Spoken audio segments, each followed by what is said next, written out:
Welcome back friends. आज Nifty देख रहे हैं तो 1.5% नीचे था, अराउंड 350 पॉइंट की सेलिंग आई और मार्केट में ओवरऑल सेलिंग थी। मतलब चारों तरफ सेलिंग देखने को मिला, चाहे वो बैंकिंग सेक्टर हो या फिर आईटी सेक्टर हो, चाहे वो फिर रिन्यूएबल एनर्जीज का हो। चारों तरफ एक अच्छी खासी सेलिंग देखने को मिली।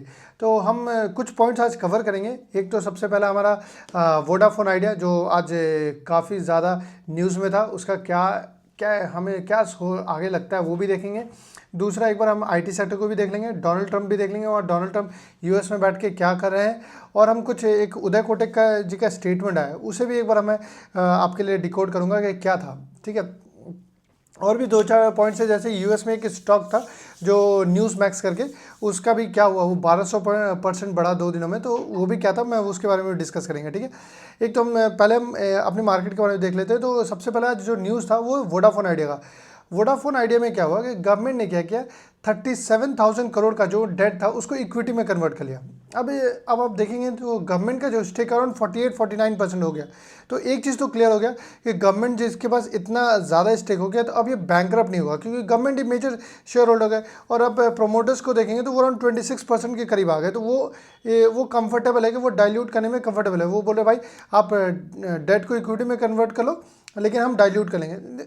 इससे बड़ा प्रॉब्लम क्या है ना, आप देखोगे ये जो हुआ है, इसमें मुझे क्या लगता है कि एक तो गवर्नमेंट क्या करती है, अपने फंड अपने पैसे को सही यूटिलाइज नहीं करी। एक तो वोडाफोन एक मेजर एक परफेक्ट एग्जांपल है बैंकरप्ट होने का। वोडाफोन आइडिया को बैंकरप्सी फाइल कर देना चाहिए, क्योंकि उनका जो एक्सपेंस है, जो उनका अर्निंग्स है, उससे ज़्यादा उनका इंटरेस्ट है। आप देखेंगे उनको 20-1 हज़ार करोड़ का या 6,000 करोड़ का ऑपरेटिंग एक्सपेंस आता है, ऑपरेटिंग प्रॉफिट आता है, उसमें से 25,000 करोड़ का इंटरेस्ट पेमेंट है, जो कि बहुत ज़्यादा है। ये इस लेवल पे अगर अब गवर्नमेंट फंड्स इन्फ्यूज़ करती है, तो ऐसा लगता है कि आने वाले टाइम में और भी ज़्यादा पैसों की जरूरत पड़ेगी, फिर इन्फ्यूज़ करेगी। तो it's wastage of money. But अब गवर्नमेंट कर रही है तो कर रही है। जैसे 2021 में भी हुआ था, जब आपको देखा होगा इलेक्ट्रल बॉन्ड आया था, उस वक्त आपने देखा होगा बिरला जी ने कुछ बॉन्ड्स खरीदे थे, और उससे कुछ दिनों पहले ही गवर्नमेंट ने क्या किया था, फिर से वहाँ अपनी डेट को इक्विटी में कन्वर्ट किया था।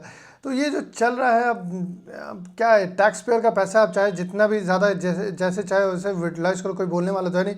बट ये यूटिलाइजेशन गवर्नमेंट का सही नहीं था। वोडाफोन आइडिया और लोग आज 20% ऊपर है या 30% ऊपर है। मैं इसका आपको एक फाइनेंशियल बता देता हूँ। एक तो लॉस मेकिंग कंपनी, 25,000 करोड़ का इंटरेस्ट है, जो कि एक्सट्रीमली बहुत ज़्यादा है। कोई फ़ायदा नहीं है ऐसे स्टॉक में पैसा लगा के। दूसरी बात, एक तो आप देखेंगे, कहेंगे लोग कि छोटी कंपनी है यार, 57 या 60,000 करोड़ की कंपनी है। बट नहीं, इसको यहाँ नहीं देखना चाहिए, आपको एक लेवल ऊपर जाके देखना चाहिए। इसमें 2.5 लाख करोड़ का डेट है, जो कि 2.5 लाख करोड़ का डेट है। तो ये पूरी कंपनी को अराउंड 3 लाख करोड़ की कंपनी बना देता है, जो कि बहुत बड़ी है। एक तो कंपनी का इक्विटी से ज़्यादा डेट है, 5 गुना ज़्यादा डेट है। तो कैसे सर्वाइव करेगी वो तो गॉड नोज, या गवर्नमेंट जानती है भाई कैसे फंड्स यूज़ करके कंपनी को सर्वाइव करेगी, वो तो वही जाने। But it's wastage of money. और अगर आप कोई भी थोड़ा सा भी इक्विटी के बारे में जानते हो, तो कोशिश करें इन स्टॉक से दूर रहें। ये स्टॉक्स का कोई फ़ायदा नहीं होता, कुछ टाइम फ्लेवर में रहते हैं, फिर वापस नीचे आ जाते हैं। ठीक है। तो वोडाफोन आइडिया तो क्लियर है मेरी साइड से, बट आप अपना एनालिसिस खुद करें। दूसरा, अगर आप देखेंगे, एक न्यूज़ था जो वीकेंड पे काफ़ी ज़्यादा ट्रेंड कर रहा था, जो कि था उदय कोटक जी का स्टेटमेंट। उदय कोटक जो आप कोटक बैंक के फाउंडर हैं, आपको पता होगा। तो इनका एक स्टेटमेंट है कि बैंक जो है वो होम लोन करने में लॉस करी है। अब वो लॉस कैसे करी, ये बोल रहे हैं कि हम जो 8.5% या 8.5% पे हम डिपॉजिट लेते हैं, क्योंकि जो आरबीआई बहुत टाइम से कह रही थी कि डिपॉजिट जो है, लोगों के डिपॉजिट बैंक में कम आ रहे हैं, वो यही बता रहे हैं। बट दूसरे फॉर्म में जैसे बोल रहे हैं कि डिपॉजिट कम आ रहा है, उसकी वजह से क्या हो रहा है, इनको हायर रेट ऑफ इंटरेस्ट देना पड़ा है फिक्स डिपॉजिट के लिए। जब हायर रेट ऑफ आप जब डिपॉजिट का देंगे, कि फिक्स डिपॉजिट का हाई रेट ऑफ इंटरेस्ट देंगे, तो क्या होता है कि आपका जो मार्जिन होता है, वो मार्जिन शॉर्ट हो जाता है। मतलब आप अगर होम लोन देते हैं 9% पे, और अगर फिक्स डिपॉजिट लेंगे 8% पे, तो आपका मार्जिन कम हो जाता है। बट यहाँ पे उल्टा हो रहा है। अब क्या हो रहा है कि ये बोले 8.5% पे तो हमने फिक्स डिपॉजिट लिया, अब हमारा एसएलआर और जो एक सिक्योरिटी अमाउंट होता है जो उसका आरबीआई के पास जमा करते हैं, वो सब कुछ मिलाकर 9% का इनको एक तरीके से चार्ज पड़ता है। मतलब सब कुछ मिलाकर 9% का एक चार्ज पड़ता है, जिसपे एक फिक्स डिपॉजिट ये ले रहे हैं, और ये होम लोन दे रहे हैं 8.5% पे। तो जो -5% का ये मार्जिन इनका रिवर्स हो गया। ये बोल रहे हैं ये लॉन्ग टर्म बेसिस पे इनको नुकसान करेगा और बैंक जो है वो डिफ़िकल्ट सिचुएशन में आ सकता है।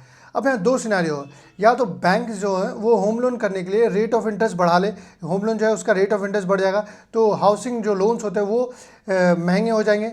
अगर लोन्स महंगे हो गए तो प्रॉपर्टी की सेल्स में प्राइस में इम्फेक्ट आएगा। दूसरा, बैंक जो है इसको मार्जिन को ना सोचे और एग्रेसिवली लोन करे, इसमें क्या होगा, बैंक का बुक्स खराब हो जाएगा। तो आने वाले टाइम में अब देखना पड़ेगा कैसे होता है, क्योंकि रेट ऑफ इंटरेस्ट कम होने वाला है। जब रेट ऑफ इंटरेस्ट कम होगा तो होम लोन और सस्ता होगा। अब जब ये सस्ता होगा तो फिक्स डिपॉजिट लिया वो तो फिक्स पे है, लेकिन होम लोन फ्लोटिंग पे होता है। आप जानते हो होम लोन जैसे जैसे रेट ऑफ इंटरेस्ट बढ़ता है, होम लोन आप देखोगे आपका जो ईएमआई होता है वो बढ़ता जाता है, और जैसे जैसे रेट ऑफ इंटरेस्ट नीचे आता है होम लोन का ईएमआई जो सस्ता होते रहता है।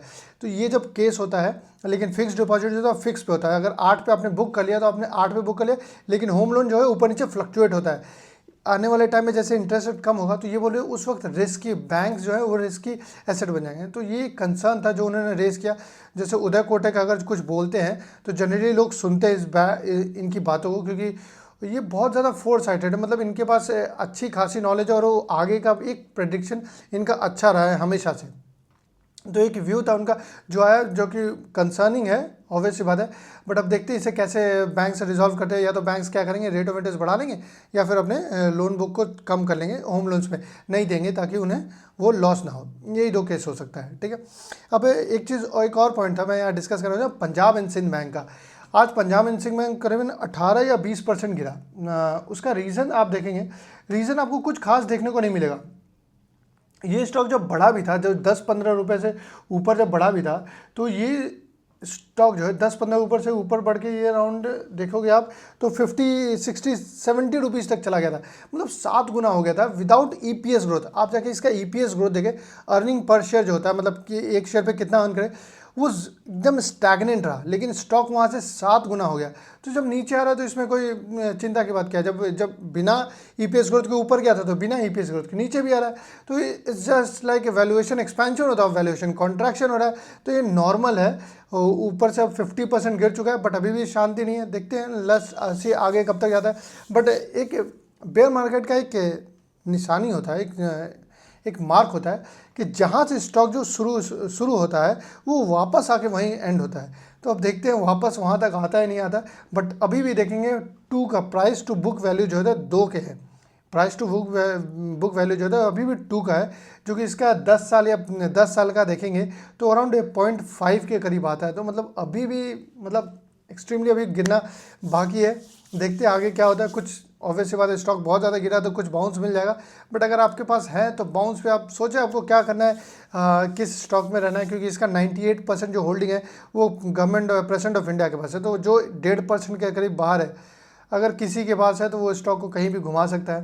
तो आपके लिए अच्छी बात, अगर बाउंस मिलता है तो आप एक बार कोशिश करें, थोड़ा बाउंस मिले तो एग्जिट करने की कोशिश करें, क्योंकि इस स्टॉक्स में जहाँ ईपीएस ग्रोथ ना हो वहाँ पर रह के भी क्या फ़ायदा है। ओके, तो एक चीज़ और मैं आपको अपने यूएस मार्केट के बारे में आपको बताता हूँ। वहाँ पे अलग ही कहानी है। वहाँ डोनाल्ड ट्रंप अपने ही मूड में है, कभी टैरिफ लगाना है कभी नहीं लगाना। अभी उन्होंने 25% का ऑटो पे टैरिफ लगाया। अब जैसे ही ऑटो पे टैरिफ लगाया, वहाँ से हार्ली डेविडसन बोलते हैं कि भाई यूरोपियन यूनियन जो है उन पर रेसिप्रोकल टैरिफ लगाएगा। अब रेसिप्रोकल टैरिफ लगाएगा तो हार्ली डेविडसन कह रहा है भाई मेरा प्राइस इतना हो जाएगा कि मैं मार्केट में कम्पिटिटिव नहीं बचूंगा। तो आपको क्या लगता है, जैसे डोनाल्ड ट्रंप जो चाहते हैं कि उनका एक्सपोर्ट बढ़े और लोग वहाँ आके काम करें, तो ऐसा नहीं होता कि वो सिर्फ टैरिफ बढ़ाएंगे और हो जाएगा। वो चाहते ही नेगोशिएशन टूल बने।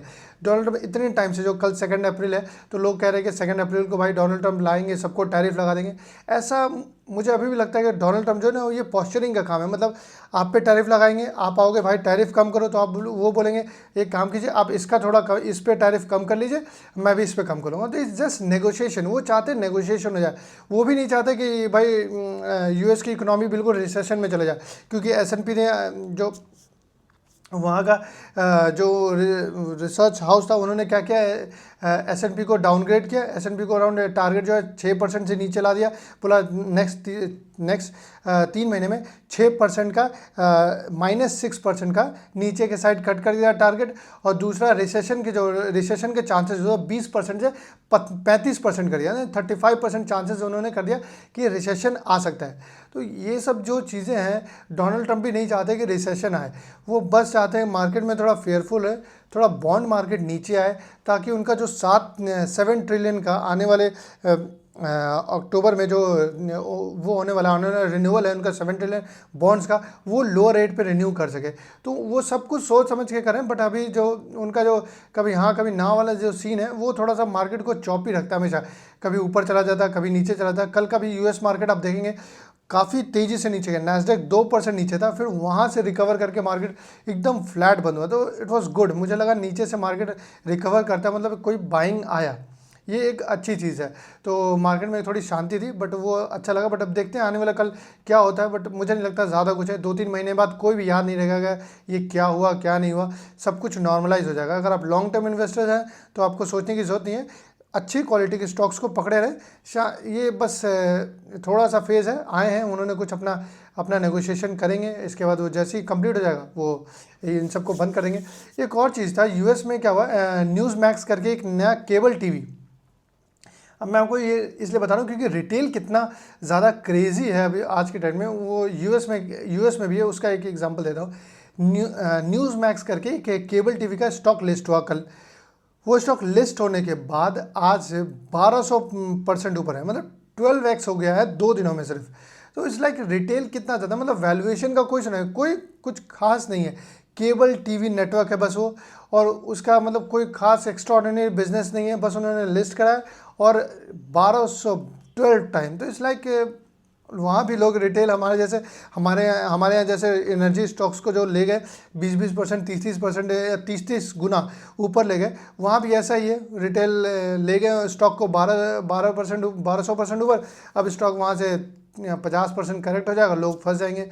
जैसे हमारे यहाँ रिन्यूएबल एनर्जी के स्टॉक में हुआ, जैसे आपने देखा वारी रिन्यूएबल एनर्जीज को देखिए, 300 से स्टॉक 3000 तक गया, वापस 900 पे आ गया। मतलब क्या ही हो रहा है, बस लोगों के ऊपर के रेट में फंस गए, अब नीचे वो ये शायद सालों या कभी कुछ रेट्स कभी वापस नहीं आते। आप चाहे किसी भी स्टॉक में देख ले, ONGC हो चाहे फिर भेल हो, जाके आप स्टॉक देख ले, लास्ट कुछ डिकेड्स में मतलब 10-10 साल तक रेट्स वापस नहीं आते। तो अगर आपने ये स्टॉक्स ले रखा है तो बहुत संभल के ले। मार्केट नीचे है, अगर आपका स्टॉक 70% नीचे है तो बहुत सारे अच्छे ऐसे स्टॉक्स हैं जो अच्छे हैं या एवरेज स्टॉक्स हैं, उनमें भी आप माइग्रेट कर सकते हैं इन बेकार शेयरों से। मतलब ये बेकार ही शेयर है जिनका मतलब सिर्फ रिटेल को फंसाने के लिए ऊपर ले गया था, जो ऑपरेटर बेस्ड शेयर्स होता है।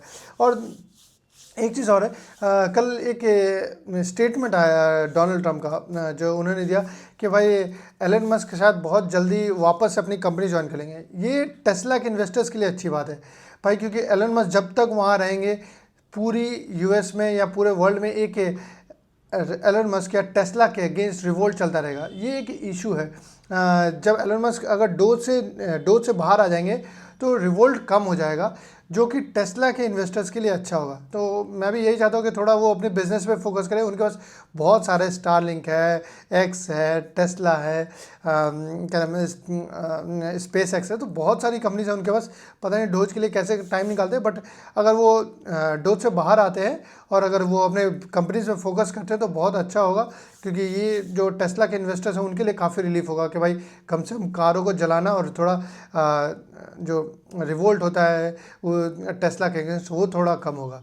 ये तो था एक्चुअली मार्केट का पूरा यूएस मार्केट और इंडियन मार्केट के बारे में थोड़ा अपडेट। और हमारे मार्केट आज जो गिरा था वो फ्राइडे की सेलिंग की वजह से था, ऐसा कोई खास नहीं था कि कुछ खास हमारे यहाँ रीज़न है, कुछ नहीं हुआ। बस एक वहाँ सेलिंग आई तो यहाँ भी उसका एडजस्टमेंट हुआ, प्राइस एडजस्टमेंट है, ऐसा कुछ नहीं है। आपको पैनिक करने की जरूरत नहीं है, बस मार्केट अगर नीचे आता है, आपके पास अच्छी क्वालिटी के शेयर्स है तो उसमें इन्वेस्ट करें। और जो बुरे क्वालिटी के स्टॉक्स हैं आपको दिखेगा वो लोअर लोज बनाते जाएंगे, हर बार वो थोड़ा ऊपर जाएंगे फिर नीचे जाएंगे, तो वो उन स्टॉक से थोड़ा सा आप कोशिश करें दूर रहने के लिए। ठीक है, थैंक यू वेरी मच, मिलते हैं नेक्स्ट वीडियो में।